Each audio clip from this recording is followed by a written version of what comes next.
Hi, Taylor T. Carlson here, and if you've watched this channel for any length of time, you know that I love the Beatles, as well as a lot of the post-Beatles solo material from the former members of the band. My favorite Beatle, of course, would have to be George Harrison, and when the Beatles disbanded in 1970, a few months later, he released his seminal album, All Things Must Pass, which has now gotten the 50th anniversary treatment. This is a 5 CD box set plus one audio Blu-ray set, so I'm going to unbox this and just going to share some opinions. I'm not going to get too in-depth to the album itself, because I think that's been reviewed countless times, and if you're at all a fan, you know these songs, you know that they're good, you know this is George Harrison at his absolute finest. So, here's a close-up of the art. Basically the same art that appeared on the original 1970 LP of George in the field with the garden gnomes. That hasn't changed.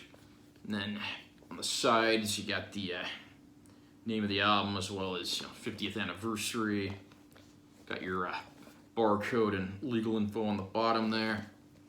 Back of the package has all of the content that's on the album.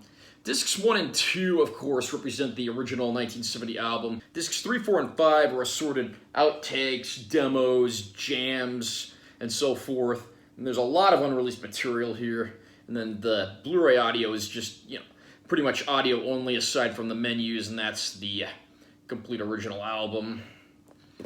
And so we will take a look now. It even says right here under the albums, the two discs that comprise the album, 2020 stereo mixes. Disc 3 is Day 1 demos, 26th of May, 1970. Fourth disc is the Day 2 demos, done on Wednesday, the 27th of May, 1970.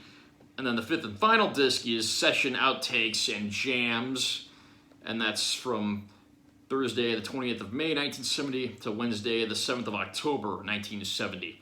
So pretty comprehensive package here, and a lot of the stuff that's in these demos, outtakes, and so forth, a lot of it's not stuff that made the final album, so that's interesting unto itself. Now let's crack this thing open.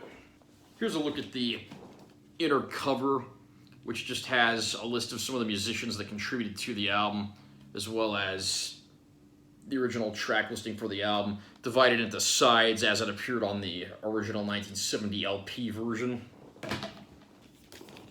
There's a booklet here which is actually pretty thick and has some good information. It kind of goes through track by track, describes a lot of stuff, some rare photos and lyric sheets and things like that.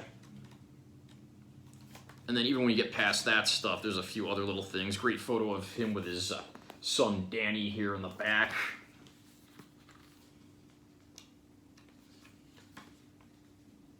And then there's interview clips with a few people that worked on the album or were close with George. 50th anniversary credits right there. Here you have the whole list of all the discs and what's on them. And they have a list here of all the people that played on the album. There was a huge cast of musicians that played on almost All Things Must Pass, and here's a list of a few of the people that worked on here. Ringo Starr, Jim Gordon, Alan White, Ginger Baker, Klaus Voormann, Gary Wright, Billy Preston, Gary Brooker, Eric Clapton, Dave Mason, the members of Badfinger, John Lennon and Yoko Ono, who contributed hand claps to the jam I Remember Jeep, Mal Evans. Pretty comprehensive list of artists there, so you know that this is an album that was in good hands when it was made. It also comes with a reproduction of the poster that came with the original vinyl LP, so might have to get that framed at some point. There's a little ribbon in here so you can easily take out the discs and the booklets. First up is the Blu-ray audio. Again, like I said, that's really just audio only aside from the worded menus to get to what track you're listening to. And then each CD disc has its own individual disc sleeve here. I put the hype sticker from the shrink wrap down there on the bottom there. So CD 1, this is the first half of the All Things Must Pass album. CD 2, which is the second half of the All Things Must Pass album. I like how they put the garden gnomes on the cover of each of these sleeves, and they're posed just like the ones that are on the original cover of the album. This is CD 3, of course, the Day 1 demos. CD 4, which is the Day 2 demos. And then Disc 5, which is the session outtakes and jams that were done from May to October in 1970.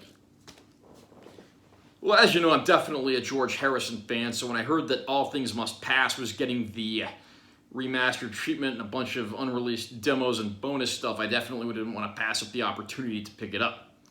Now, normally I buy vinyl these days, but I've heard some preliminary reports that vinyl copies of this new remaster are skipping, and I actually bought this for my dad for his birthday, who's a big George Harrison fan, so I'm just glad I got to pick this up and experience it.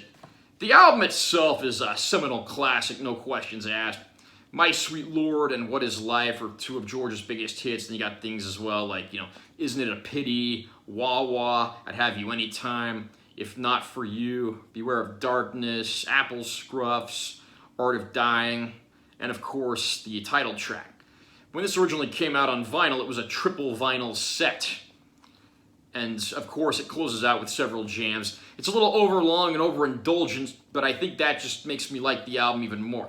And then you got all this additional material down here. A lot of these tunes didn't even make it onto the final album. A lot of this, demo and outtake stuff, I don't totally know, what's been made available in some shape or form.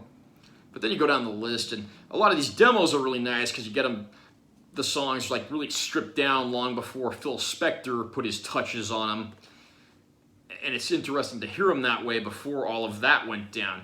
My favorite song on the whole album is probably Art of Dying, and it was really interesting getting to hear an early take of that was considerably less produced.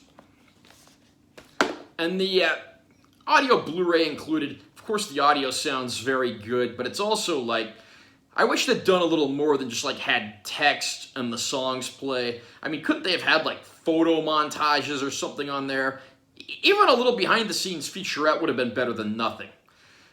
The other issue I have with this release is the price. I paid over $100 for this set, and in 2021 for a CD set, that's just a little excessive. Personally, I think this should have been priced in maybe the $70 range. I think I paid just over $100 for this on Amazon. I pre-ordered it quite some time ago because, again, it was a birthday present for my dad. But having given everything in here a listen, I certainly think this is a worthy set for George Harrison fans that are willing to shell out the money. Are you a fan of the Beatles and the former Beatles as solo artists? Are you a George Harrison fan? What's your favorite solo album or song that he's done? Comment down below and let me know what you think.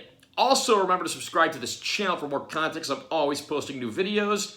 And make sure you give this one a like if you found it helpful. I'm Taylor T. Carlson, and I will see you next time.